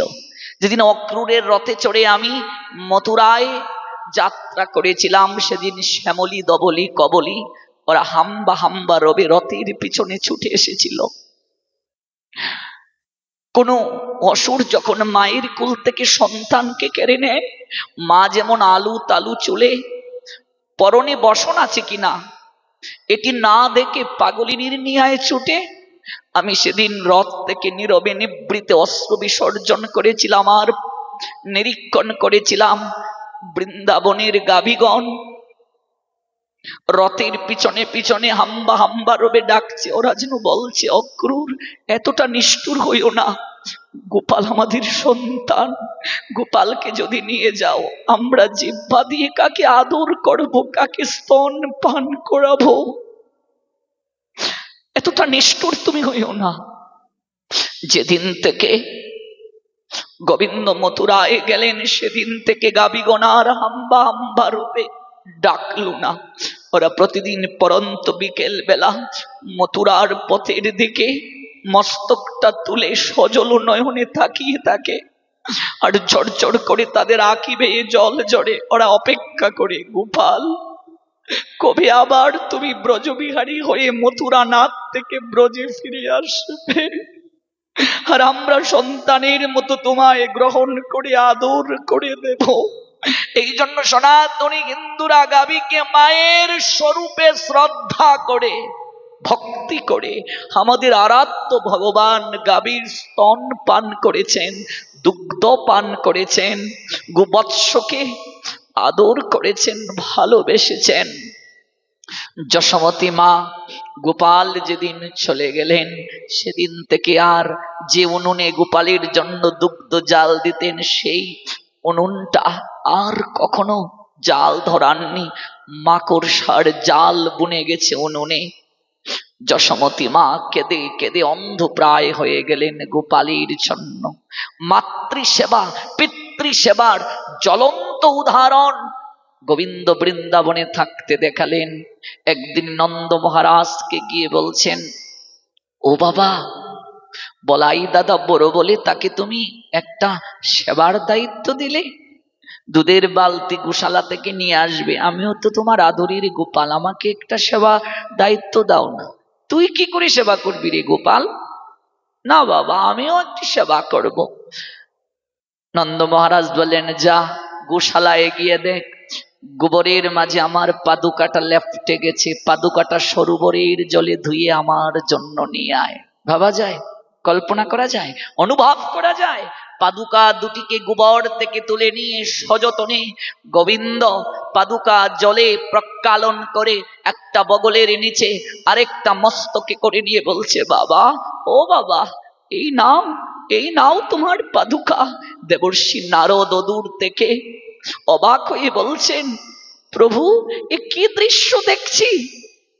যার সেবা কিঞ্চিত সময় অবসর হবে বলে মা লক্ষ্মী কোথাও গমন করেন না, যার পদ সেবা কোমল চরণ সেবার অধিকারী হয়ে সতত থাকেন, যার নাম শ্রবণে মহাকাল দ্রুত গতিতে পলায়ন করে, যার সাক্ষাতের জন্য মুনিগণ যোগীগণ ধ্যানীগণ হাজার হাজার বছর সাধনায় রত হয়, আমার প্রভু এই জায়গায় এসে পাদুকা বহন করে মস্তকে করে। গোবিন্দ বলেছিলেন, সব জায়গায় আমি সর্বশক্তিমান, ভক্তের কাছে আমার মতো অসহায় আর কেউ নাই। নন্দ মহারাজ আমার পিতা, বাৎসল্য প্রেমের শক্তি দ্বারা আমি ভগবান, সেই জ্ঞান তার নাই। বাৎসল্য প্রেমের শক্তি দ্বারা পুত্র জ্ঞানে অনন্তকালের জন্য আমাকে তার হৃদয়ে মাঝে বন্ধন করে নিয়েছে। আমি এই জায়গায় ভগবান নই, আমি তার সন্তান, আমি এখানে ভগবান নই। যে অনন্তময় ভগবানকে ধরা যায় না, যে অনন্তময় ভগবানকে ছোঁয়া যায় না, যে অনন্তময় ভগবান জন্ম মৃত্যু এমনকি কর্মের ঊর্ধ্বে নিরাকার ব্রহ্ম, আজ তিনি ভক্তের প্রীতিতে সাকার হলেন। এখানেই শেষ নয়, মায়ের হাতে বন্ধন স্বীকার করলেন যশোমতী মা, দড়ি দ্বারা তাকে বাঁধলেন। এটা পাটির দড়ি নয় রে মা, এটা কোনো রশি নয়, এটা প্রেমের দড়ি, এটা বাৎসল্য প্রেমের দড়ি। এই কার্তিক মাস প্রতি বছর এসে আমাদের একটা শিক্ষা দিয়ে যায়, কানের কাছে গুনগুন করে বলে, চোখের মাঝে অঙ্গুলি নির্দেশ করে দেখিয়ে দেয়, তোমরা যে প্রতিদিন প্রদীপ প্রজ্বলন করছো উদুকলে গোপালকে বন্ধনরত ছবিটিতে, এই চিত্রপটটি আমাদের অঙ্গুলি দিয়ে চোখে নিরীক্ষণ করছে। যশোদা তার প্রেমের দড়ি দ্বারা ভগবানকে পুত্র জ্ঞান করে বাঁধল। তোমাদের জীবন চলে গেল, তোমরা কবে তোমাদের ভক্তি আর প্রেমের রশি দ্বারা গোবিন্দকে বন্ধন করবে? জীবন বেলা পূর্ব গগন থেকে পশ্চিম গগনে চলে গেল, তোমরা কবে বাঁধবে? এই না হয় সম্পর্ক গো, সম্পর্ক করিয়া ভজে কৃষ্ণ তারি নাকি তেজে, বাকি সব মরে অকারণ। কান্দরে যশোদা উঠবস করান, এই ওঠ, অমা এবারের মতো আমায় ছেড়ে দাও, আমি আর কখনো ননি চুরি করব না, আমার ছেড়ে দাও। ভাবা যায় কিসের দ্বারা? মাতা মুড়ি পুত্র ভেবে করে গো বন্ধন, সখাগণ করে মোর স্কন্দে আরোহণ, বলে তুমি কোন বড় লোক, তুমি আমি সম, প্রিয়া যদি মান করে করে গো বৎসন, বেদ পাঠ থেকে অধিক স্তুতি হরে মোর মন। আমার প্রিয়া, আমার প্রেমিক ভক্ত আমায় যদি গাল মন্দও করে, বেদ পাঠে আমাকে শাস্ত্র আলোচনা করে আমাকে যতটা না সন্তুষ্ট করা যায়, ভক্তের গাল মন্দতে আমি অধিক সন্তুষ্ট হই। মা আমাকে ভগবান ভাবে না, পুত্র জ্ঞান করে। মনে রাখবে, সন্তান যত বড় হোক মায়ের কাছে সে ছোট্ট। এই জ্ঞানটা, এই কথাগুলো আজকে আমার এই পাঠের এই কথাগুলো আমার বয়সী যুবক যুবতীদের কাছে আমি অনুরোধ রাখবো, প্রত্যেক মা বাবার কাছে। বাকি যে কটা দিন পাঠ আছে, সন্তানকে নিয়ে আসুন পাঠে। আমার মা ছোটবেলা থেকে কুলে করে আমায় ভাগবত আসরে নিয়ে যেতেন, কুলে করে। 10 টাকার নোট দিয়ে বলেছিলেন, 1 টাকা দিয়ে 2টো নৌকা বিস্কুট পাওয়া যেত। তৎকালীন সময় একটা বিস্কুটের নাম ছিল, বাবা 10 টাকা দিয়ে 20টা নৌকা বিস্কিট খেতে পারবে যদি গীতার সারাংশটা মুখস্থ করে মাইকে গিয়ে হরিবাসরে বলো। এই যে দেখো শিক্ষাটা ছোটবেলা থেকে দেয়া। আমার মায়ের ইচ্ছে আমার একটা ছেলে যদি ভক্ত হতো, যদিও হতে পারিনি, আমি চেষ্টা করছি, অনুশীলন করছি। আমার মার 14 বছর বয়সে বিয়ে হয়, একেবারে আমি লাস্ট সন্তান, প্রথম সন্তান মারা গেল, তারপর অনেক পরে পুত্র হলো। প্রত্যেক বাঙালি মেয়ের ইচ্ছে থাকে একটা কন্যা হবে, তারপর আরেকটা কন্যা হয়ে মারা গেল, তারপর আরেকটা পুত্র হয়ে মারা গেল, তারপর এক কন্যা হলো, তারপর ইতি, শেষ আর লাগবে না। ইতি নাম রেখেছেন ইতি। তার 7 বছর পরে আমার জন্ম। মা বলতেন এটা আমার ইচ্ছায় নয়, ভগবানের ইচ্ছায় আমার এই সন্তান যেন ভক্তি পথে থাকে, ভগবানের পথে থাকে। 28 বছর বয়স আমার বড় ভাই 2010-এর 8ই মার্চ গুম হয়ে যায়। ডেড বডি তার চা বাগানে ঝুলন্ত অবস্থায় পাওয়া যায়। ব্রেন স্ট্রোক করেন আমার মা, দীর্ঘ 7 বছর বিছানায় ছিলেন।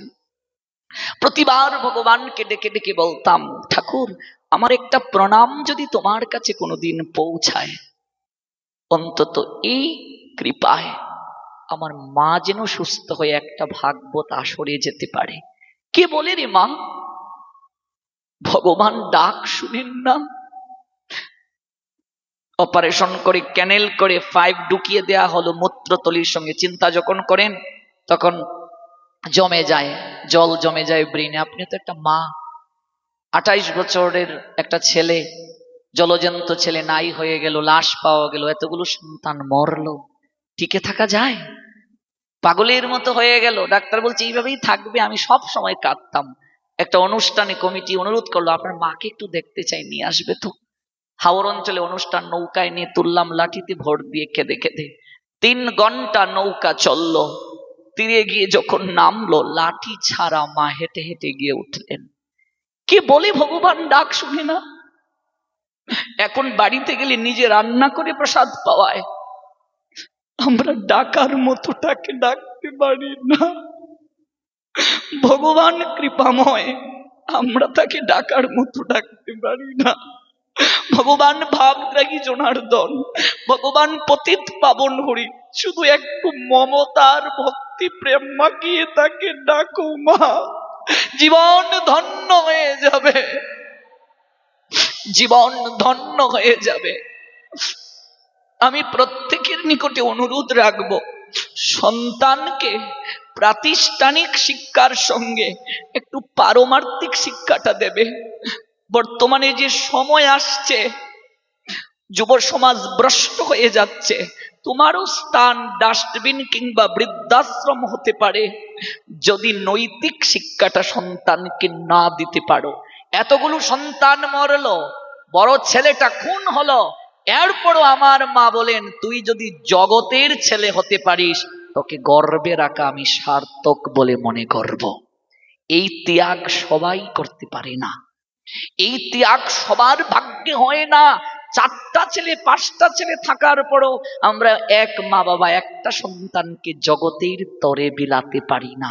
অথচ এই সন্তান প্রাপ্তি ভগবানের সেবায় সহযোগিতার জন্য, এই দেহ প্রাপ্তি, সকল কিছু প্রাপ্তি ভগবানের সেবায় সহযোগিতা করার জন্য।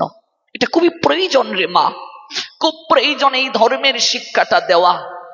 মায়ের স্থান কোথায় সন্তান জানুক, বাবার স্থান কোথায় সন্তান জানুক। বাবা স্বর্গ সম, বাবা বট বৃক্ষের ন্যায়। নীলকণ্ঠ যেমন মহাদেব হলেন, কণ্ঠের মাঝে বিষ রেখে সমুদ্র মন্থন হলো, অমৃত উঠল, বিষ উঠল। দেবতারা অমৃতের ভাগ নিতে ঝগড়া করছে, কিন্তু বিষটা কেউ নিতে চায় না। মহাদেব বিষটা কণ্ঠে রাখলেন। একটা পিতা যেদিন সংসার জীবনে যায়, সন্তান প্রাপ্ত হয়, সেদিন থেকে তার আশা আকাঙ্ক্ষার অমৃত বিসর্জন হয়।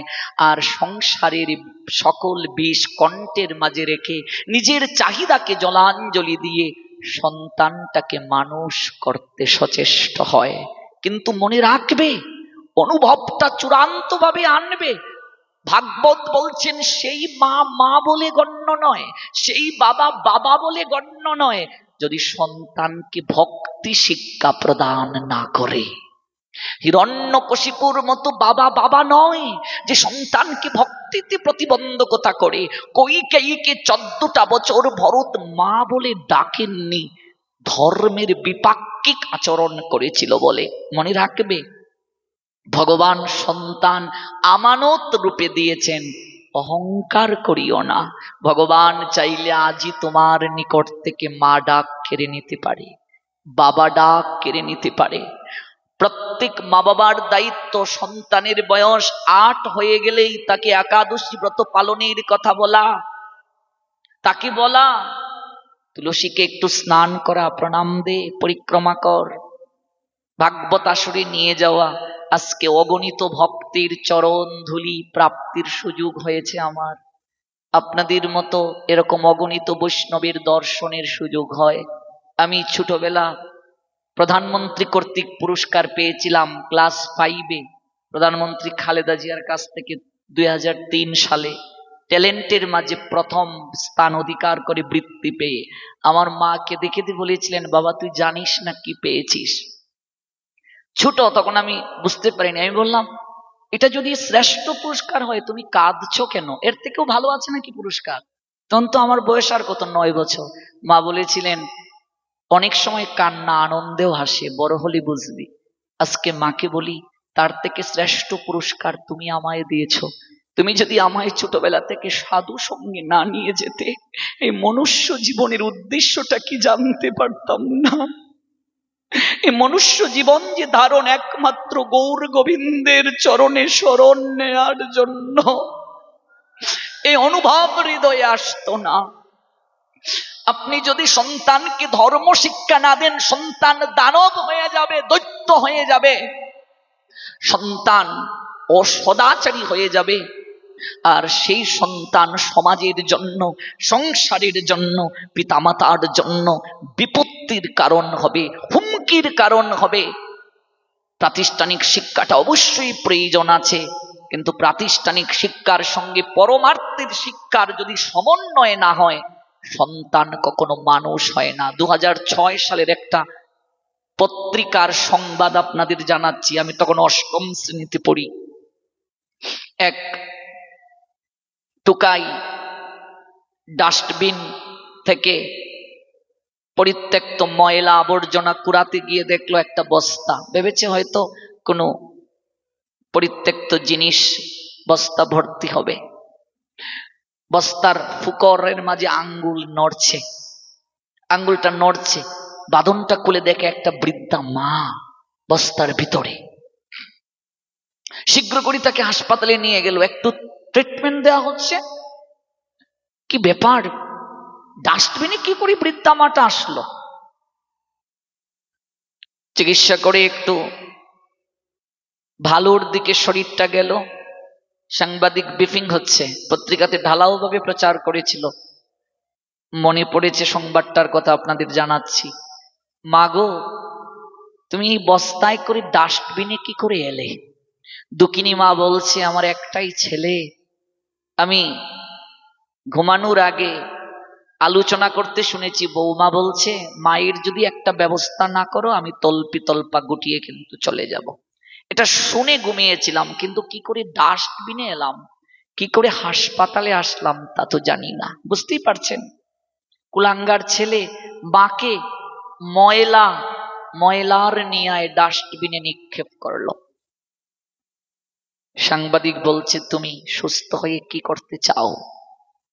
দুঃখিনী মা কেঁদে কেঁদে সেদিন বলেছিল, আমি সুস্থ হয়ে আমার সন্তানের কাছে ফিরে যেতে চাই।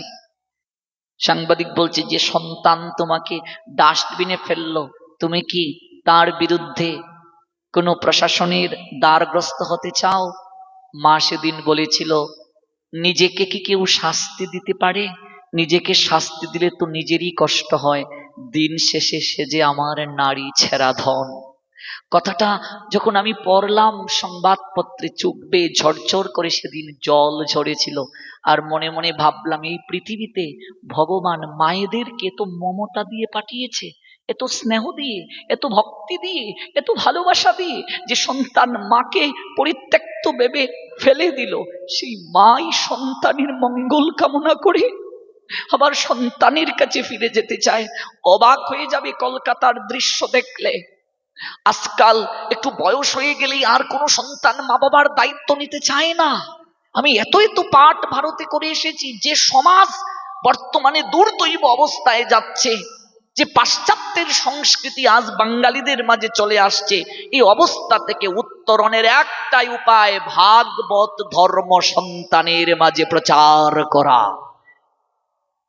এটাই পারে একমাত্র আমাদের এই দুঃসহ অবস্থা থেকে বের করে আনতে। আমি অনুরোধ রাখবো, 1-2 ঘন্টা হরিকথা শ্রবণে সন্তানের পড়াশোনা নষ্ট হয় না।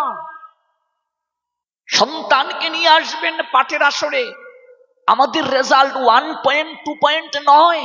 আমরা এত ভক্তি জগতে সময় দেই। প্রধানমন্ত্রী কর্তৃক পুরস্কার 5-এ পেলাম, 8-এ পুরস্কার পেলাম, বৃত্তি পেয়ে ফার্স্ট ক্লাসে বাংলা সাহিত্যে গ্রাজুয়েশন মাস্টার্স করলাম। আমাদের রেজাল্ট 1, 2 পয়েন্ট, 3 পয়েন্ট, 4 পয়েন্ট নয়।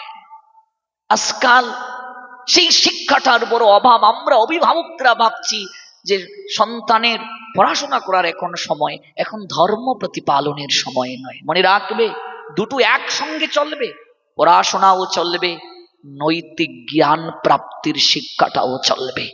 ধর্মীয় জ্ঞান ব্যতীত স্থবির হয়ে যাবে, নিশ্চল হয়ে যাবে এই সমাজ সংসার, এই জীবন আস্থা করে পতিত হয়ে যাবে যদি আমরা ওই শিক্ষাটা দিতে না পারি। I am the source of all spiritual and material worlds. Everything emanates from me. The intelligent person, the meritorious person, the wise person who perfectly know the end is in my devotional service and worship me with all their heart. See the omnipotent maker Krishna Srimad Bhagavad Gita 10 chapter 8 verse. It also said, all power supreme being Krishna Srimad Bhagavad Gita 7 chapter Gyan Vigyan Yug 7 verse, O conqueror of hell, there is no truth superior to me. Everything reacts upon me as Palat strung on dead. This is universal truth. Forgotten that topic, we suffer anxiously all time in all situation. Indeed, institution education is most important and impartial, but religious education is part and parcel. No existence of fables, that is only universal to this topic, institution education in religious education. একটাকে বাদ দিয়ে আরেকটা কল্পনা করা যায় না। প্রাতিষ্ঠানিক শিক্ষা কখনো একটা সন্তানের চরিত্রকে পূর্ণভাবে গঠন করতে পারে না। আমি 15 বছর যাবৎ যুব সমাজকে নিয়ে কাজ করছি। আমার পাঠের সবচেয়ে বেশি ফলোয়ার, সবচেয়ে শ্রোতা তারা যুব সমাজ। হাজার হাজার যুব সমাজ দেখবে ভারত এবং আমাদের সিলেটে যখন আমাদের পাঠ হয় তখন হাজার হাজার যুব সমাজ থাকে। এক সময় আমি যখন পাঠ শুনতে যেতাম তখন পাঠ যারা শুনতে আসতো দেখতাম বয়োজ্যেষ্ঠ যারা, ঘাটের মরা যারা, কালকে মরবে, কথাটায় কষ্ট নেবেন না, বয়োজ্যেষ্ঠ যারা, তারা পাঠ শুনতে আসতো। তারা পাঠ শুনে হবেটা কি হবে বলুন? তারা তো আর নিজের জীবনে সেই কথাগুলো আচরণে আনতে পারবে না। 70 বছরের দাদুকে যদি বলি, দাদু চলো একটু গীতা পাঠে যাই, দাদু বলবে, ভাইরি আমার ঘন ঘন বাথরুম টয়লেটে যেতে হয়, আমি কি করে গিয়ে বসবো। 80 বছরের বৃদ্ধ ঠাম্মাকে যদি বলি, ও ঠাম্মা চলো না একটু ভাগবতে যাই, ঠাম্মা বলবে, আমি এক জায়গায় বসতে পারি না, চোখে দেখি না, হাঁটতে পারি না। তাদের দ্বারা কি আচরিত হবে এই সমাজ? তাদের দ্বারা কি পরিচালিত হবে? তারা কোথায় পাঠে? যারা সমাজকে নেতৃত্ব দেবে, যারা ধর্মের শাশ্বত জ্ঞানকে নিজের জীবনে আচরণে এনে এই জগৎ সংসারকে ফুলে ফলে সুশোভিত করে তুলবে, তাদের দ্বারা যে জেনারেশন আসবে, তাদের দ্বারা যে সমাজ আসবে, এই সমাজ হবে অনিন্দময় সমাজ, সুকান্তময় সমাজ। এই সমাজের স্বপ্ন আমরা দেখি। এই সমাজের বিনির্মাণের জন্য যুব সমাজকে অগ্রণী ভূমিকা পালন করা দরকার, মুখ্য ভূমিকা পালন করা দরকার। তাই বলে বয়োজ্যেষ্ঠদের অসম্মানের কথা আমি বলছি না, অপমানের কথা আমি বলছি না, এটা শঙ্করাচার্যেরই কথা। শিশুরা খেলায় মগ্ন, যুবকরা যুবতীদের সাথে প্রেমের আলাপে মগ্ন, বৃদ্ধরা তাদের ব্যর্থ জীবনের অবস্থানটি গুছিয়ে নেওয়ার জন্য ব্যস্ত। কিন্তু আহারে, এই মনুষ্য জীবন যে কারণে প্রাপ্তি, কেউ তার উদ্দেশ্য সম্পর্কে জানতে পারল না। এই উদ্দেশ্যের কথা দিয়ে শুরু করেছিলাম। আপনি যত বড় পণ্ডিত হন না কেন, আপনি যত বড় দার্শনিক হন না কেন, 3টি প্রশ্নের উত্তর আপনি কখনো জানতে পারবেন না সাধু সঙ্গ ছাড়া। প্রথম প্রশ্ন, আপনার পরিচয় কি, আপনার স্বরূপ কি? এই দেহটা আমাদের পরিচয় নয়, দেহটা প্রকৃতির প্রদত্ত খাঁচা। আমাদের পরিচয় চিন্ময় আত্মা। আত্মীয় সবাই বা আত্মার সম্বন্ধে আত্মীয়তা নাহি হয় মায়াময় গন্ধে। দ্বিতীয় প্রশ্ন, আপনি মনুষ্য জীবন ধারণের পূর্বে কোথায় ছিলেন? তৃতীয় প্রশ্ন, আপনি যাবেন কোথায়? এই তিনটি প্রশ্নের উত্তর কেউ দিতে পারবে না, একমাত্র সাধু সঙ্গ, ভাগবত সঙ্গ যদি কেউ না করে সম্ভব নয় প্রাপ্তি। আজকের আলোচনাটাই কেবল আমার যুব সমাজকে কেন্দ্র করে। এই প্রশ্নের উত্তর ছোটবেলা থেকেই প্রয়োজন, শৈশব থেকে প্রয়োজন, কৈশোর থেকে প্রয়োজন। ভাগবতে প্রহ্লাদ মহারাজ ভজনের যে প্রক্রিয়ার কথা বললেন, কি প্রক্রিয়ার কথা বললেন? ভজনের সময়টা কখন? কৌমার কাল। কৌমার কালটাকে তিনি ভজনের জন্য নির্দেশ দিলেন। কৌমার কাল প্রহ্লাদের চরিত্র, ধ্রুবের চরিত্রে ভজনের কখন সময়? আমরা মনে করি একটু বয়স হোক তারপর ভগবানকে ডাকবো, আমরা মনে করি একটু দায়িত্ব পালন করিয়ে নি তারপর ভগবানকে ডাকবো। আমি বলেছিলাম 4টা আশ্রমের কথা। 25 বছর বয়স পর্যন্ত দেহ সম্পদ রক্ষা করবে। তারপর আমি নারীর প্রসঙ্গে বলেছিলাম কুমারিত্ব রক্ষাটা তার অত্যন্ত গুরুত্বপূর্ণ। এই জন্য নারীকে দেবীর মর্যাদায় পূজা করে। সেই প্রসঙ্গ থেকে লাভ জিয়াদের উপর একটি কথা বলেছিলাম, মনে রাখবে 26 বিবাহের বিধান দিয়েছেন শাস্ত্র। কেউ যদি ব্রহ্মচর্য আশ্রম থেকে মনে করে আমি আর এই পথে পারবো না, সে কৃষ্ণকেন্দ্রিক সংসার করবে, বৈদিক পন্থায় সে চলে যাক সংসারে, কিন্তু সেই সংসারটা যেন কখনো বিষময় না হয়। মনে রাখবে সংসার বিষময়, সংসারই মুক্তি হয়। সংসারটাকে যদি আমরা কৃষ্ণের করতে পারি, আমরা আমাদের সংসারটাকে ইন্দ্রিয়ের আলোয় করছি। আমরা বিবাহ মানে মনে করছি একটা শয্যা সঙ্গিনী গ্রহণ, আমরা বিবাহ মানে মনে করছি সন্তান উৎপাদনের জন্য একটা যন্ত্রকে আমি গ্রহণ করলাম, কিন্তু না, বিবাহ মানে ভজন সঙ্গিনী গ্রহণ করা। নারীর স্মৃতিতে যখন সিঁদুর দেয়, যে কথাগুলো থেকে আমি এত দূর গেলাম আবার ফিরে আসলাম, শক্তি গ্রহণ করে ওই নারী আমাকে হাত ধরে আমাকে ভজনে সহায়তা করবে, আমাকে শক্তি রূপে সহায়তা করবে। মনে রাখবে পত্নী কাকে বলে? যে স্ত্রী পতিত অবস্থা থেকে স্বামীকে উদ্ধার করার ক্ষমতা রাখে তাকে পত্নী বলে। যে স্ত্রী স্বামীকে ধর্ম পালনে বাধা দেয়, ধর্ম প্রতিপালন করতে দেয় না কিংবা উৎসাহ যোগায় না, সে পত্নী নয়, সে পেতনি। আর পেতনি যদি ঘাড়ে উঠে কখনো নামতে চায় না, সংসার তার জীবনে দুঃসহ যন্ত্রণায় ভরে যাবে।